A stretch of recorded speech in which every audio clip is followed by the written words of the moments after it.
নিজের জন্য একটু কিছু তালাশ করবে।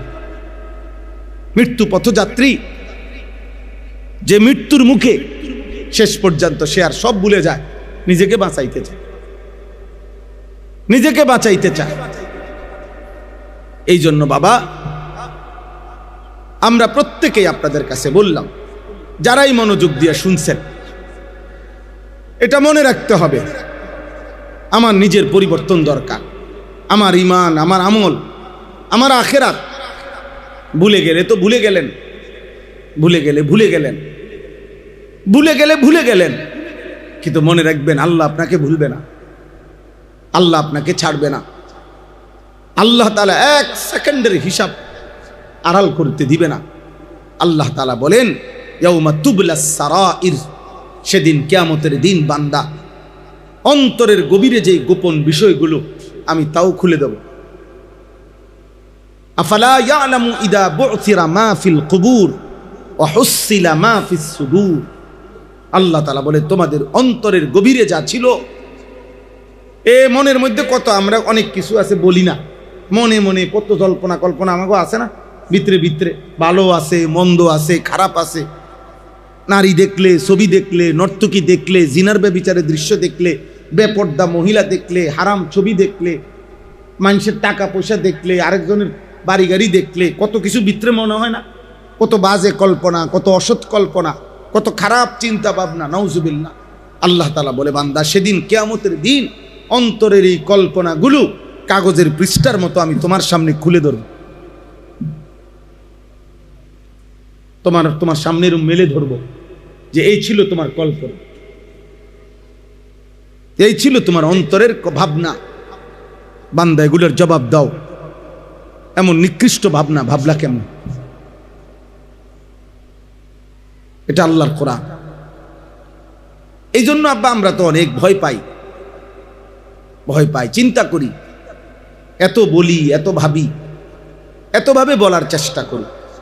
ছেলে পেলেদের এমন হালাত যে টোটালি মনে হয় যেন পৃথিবীতে আসে না আসমানে আসে, মাটিতে আসে না জঙ্গলে আসে, জানে না সমুদ্রে ভাসতেছে নাকি জঙ্গলে, কিছুই জানে না। কি করে খায় দায়, ঘুম যায়, চুল ফিরায়, প্যান্ট পরে, জামা পরে, প্যান্ট, নারী, ছবি, মোবাইল, খেলাধুলা, তামাশা, উল্লাস, চিৎকার। কোথায় ব্রাজিল, কোথায় বাংলাদেশ, কোথায় আর্জেন্টিনা, কোথায় বাংলাদেশ?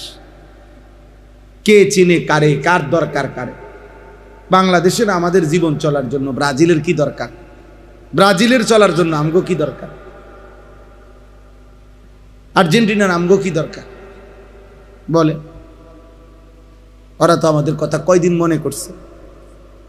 আমাদের এই ছোট্ট দেশে আমরাই তো নিজেদের সমস্যার সমাধানই তো করতে পারি না। কত লক্ষ লক্ষ কোটি কোটি টাকা। কালকে রাত্র আমি এই হবিগঞ্জ থেকে মাহফিল থেকে যখন আসতেছি, ব্রাহ্মণবাড়িয়া সরাইলের একটু পরে, অন্ধকার রাত, রাতের মনে একটা দুইটা কয়টা বাজে, যেন 1টা বাজে খুব সম্ভব, দেখছি আপনার খেলা দেখতেছে পুরা দমে, রাস্তার পাশে বড় টেলিভিশন দিয়ে অনেক মানুষ। আহা, এদের ঘুম কোথায়? এদের মা কে, এদের বাবা কে, এদের অভিভাবক কে? অথচ এই নাফরমানকে 365 দিনে, খোদার 1 বছরে মুয়াজ্জিন এই বেঈমান রে কোনোদিন ফজরের নামাজে 365 দিনেও আজান দিয়া এই নাফরমান রে একদিনও উঠাইতে পারে না। এত বড় নিকৃষ্ট নাফরমান। আজ এই নাফরমান রাত 2টা বাজেও সজাগ, রাতের 4টা বাজেও সে ঘুম নাই চোখে। একসাথে ইউনিভার্সিটি পড়ুয়া, আফসোস, জাতির আফসোস আব্বা। দেশের সর্বোচ্চ মেধাবী যারাদেরকে বলে, যারা পড়ুয়া, তাদের ছেলে মেয়ে, যুবতী ছেলে মেয়ের উল্লাস দেখলে,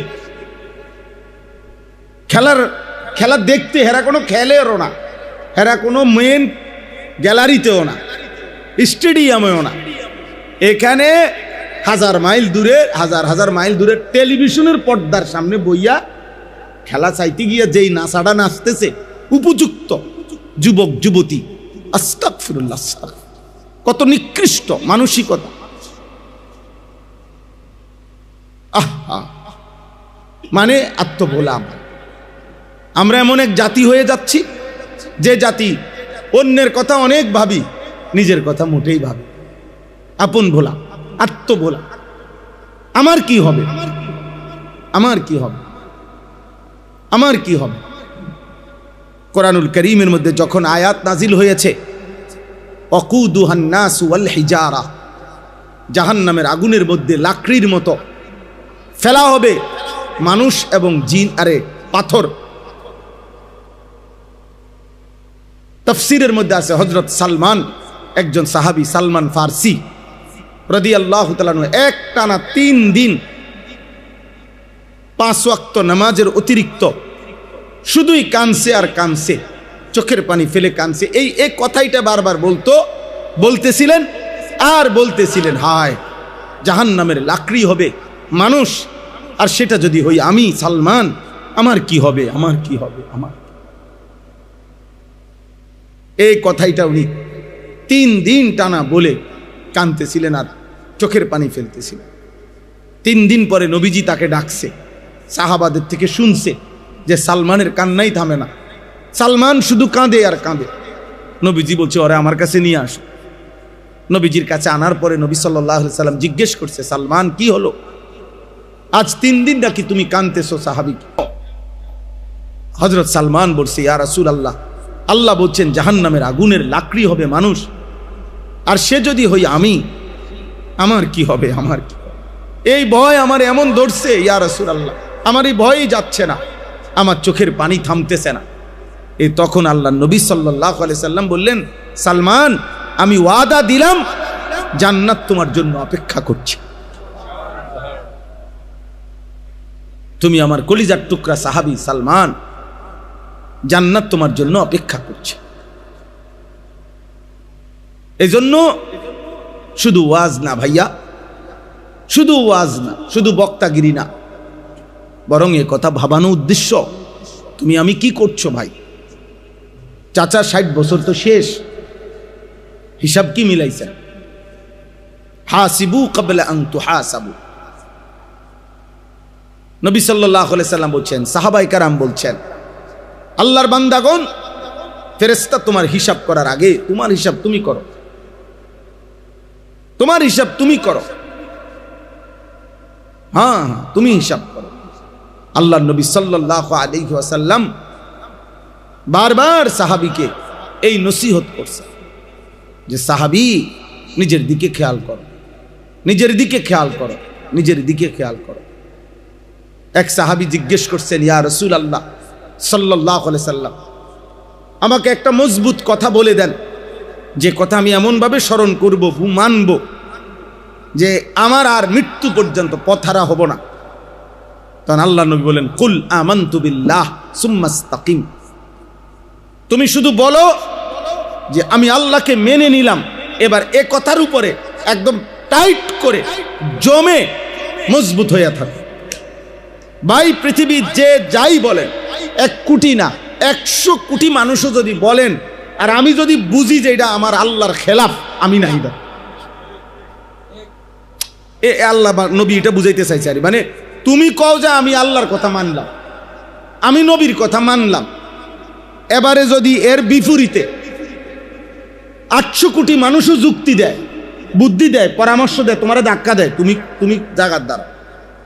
अगरचे बुत है जमात की आस्तीनों में, मुझे है हुक्म खुदा ला इलाहा इल्लाल्लाह। এটার অর্থ হলো, ইব্রাহিম আলাইহিস সালাম বলছিলেন, ইব্রাহিম নবী, ওনার ঈমান কেমন ছিল? ইব্রাহিম আলাইহিস সালাম বলছেন, আব্বা আপনি, মা আপনি, আমার আত্মীয় স্বজন এলাকাবাসী আপনারা, নমরুদ আপনি, গোটা দেশবাসী, তোমরা সবাই, আমার এই সমস্ত মানুষ প্রত্যেকের হাতে হাতে যদি মূর্তি থাকে, আর এর মাঝখানে যদি আমারে দাঁড় করান, আমি একা ইব্রাহিম একাই বলবো লা ইলাহা ইল্লাল্লাহ, আমি আল্লাহ ছাড়া কাউরে মানি। হোক আমার আব্বা, হোক আমার মা, হোক আমার গ্রামবাসী, হোক বাদশাহ, হোক জনগণ, আমি মানি কারে? এইটা বুঝাইছেন ইব্রাহিম।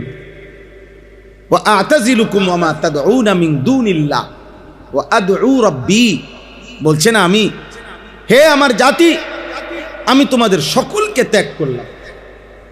আত্মীয় অনাত্মীয়, বাবা মা স্বজন, পরিচিত অপরিচিত, শাসক জনগণ, রাষ্ট্রপ্রধান জনগণ, সবাইরে ত্যাগ করলাম। ওয়া আদউ রাব্বি, আমি একাই শুধু আমার আল্লাহকে ডাক দিলাম। কাকে? আল্লাহকে ডাক দিলাম। এই জন্য ইমানের মজবুতি, আল্লাহকে নিয়ে থাকা একটু কষ্টকর, বাকি শুরু করলে, হিম্মত করলে সহজ। 5 ওয়াক্ত নামাজ পড়া একদম ইজি ব্যাপার। আলহামদুলিল্লাহ, আল্লাহর দয়ায়, আল্লাহর দয়ায়, আল্লাহর দয়ায় আমরা বছরের পর বছর সাংসারিক সব কিছু, খানা, খাদ্য, স্ত্রী, সংসার, ছেলে মেয়ে, হাসি, আনন্দ, দালান, বিল্ডিং, উপার্জন, বন্ধু বান্ধব, আড্ডা, হাসি, সব কিছু ঠিক থাকা অবস্থাতেও 5 ওয়াক্ত নামাজ পড়তে কোনো অসুবিধা হচ্ছে না, কোনো সমস্যা নাই বেটা, এক বিন্দু কোনো অসুবিধা নাই বেটা। মূলত অপদার্থ মানুষ যারা, অক্ষম, দজভঙ্গ, আকামলা, ওই বেনামাজি, মূলত এই কামলা, আরে এই আকামলারে দিয়ে আসলে কিছু হইতো না। হে মনে করছে ভাত খাওয়ান আর ভাত যাও, জীবন মানে হইলো একখান দিয়া ইনকাম আর একখান দিয়া খরচ, বুঝেন না?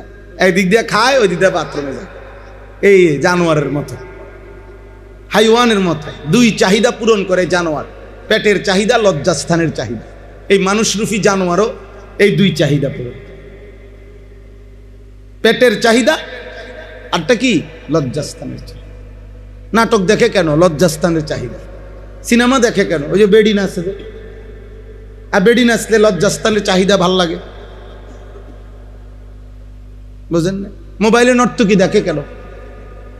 এত কম বয়সী ছেলে পেলে 24 ঘন্টা মোবাইল দিয়ে করে কি? মহিলা দেখে, নারী দেখে, নর্তকী দেখে কেন? লজ্জাস্থানের চাহিদা। আর হইল উপার্জন, এই হারাম, সুদ, ঘুষ, কিস্তি, লোন, ওজনে কম দেওয়া, ঠকবাজি, দুর্নীতি, চুরি, ডাকাতি, চাঁদাবাজি, রাহাজানি, জনগণের সম্পদ, রাষ্ট্রের সম্পদ, ঘরের সম্পদ, প্রতিবেশীর হক, বোনের হক, মার হক, ভাইয়ের হক, চাচার হক, ফুফুর হক, সব মাইরা খায় কেন? পেটের জন্য, পেটের জন্য না? তাহলে এই 2 চাহিদা, জানোয়ারের চাহিদা, পেটের চাহিদা, লজ্জাস্থানের চাহিদা। শুধু এতটুকুই যার জীবন, তার জীবন আর জানোয়ারের জীবনে পার্থক্য নেই। মানুষের জীবন হলো আল্লাহর সাথে যার সম্পর্ক, আল্লাহর সাথে যার সম্পর্ক। আর আল্লাহর সাথে সম্পর্ক করিলে দুনিয়া কিচ্ছুই অভাব হয় না। দুনিয়া তো আল্লাহরই, দুনিয়া আল্লাহর না অন্য কারো? তো তাইলে অহুয়াল্লাযী খালাকাস সামাওয়াতি ওয়াল আরদ, আল্লাহই আসমান ও জমিন সৃষ্টি করেছে। ওমা মিন দাব্বাতিন ফিল আরদি ইল্লা আলাল্লাহি রিজকুহা, আল্লাহ বলেন সকলের রিজিকের দায়িত্ব আমি আল্লাহই নিলাম, আমি দেব রিজিক, সব আমি দেব বান্দা।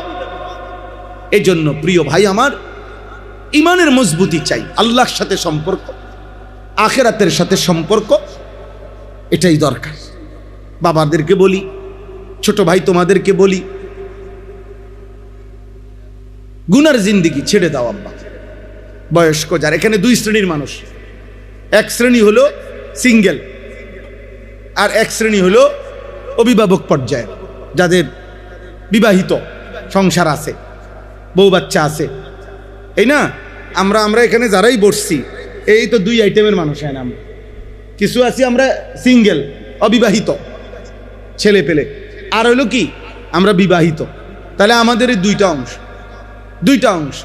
তাহলে যারা অবিবাহিত তাদের দায়িত্ব হলো নিজের ব্যাপারে যত্নবান হওয়া, আর যারা বিবাহিত মানে অভিভাবক, তাদের দায়িত্ব হলো নিজের সাথে সাথে নিজের পরিবারের মানুষগুলো নিয়ে ঈমান, আমল, ইসলাম, আখিরাত, পরকাল, পাক নাফাক, হালাল হারাম, জায়েজ না জায়েজ, এগুলো কি করা? খেয়াল কর।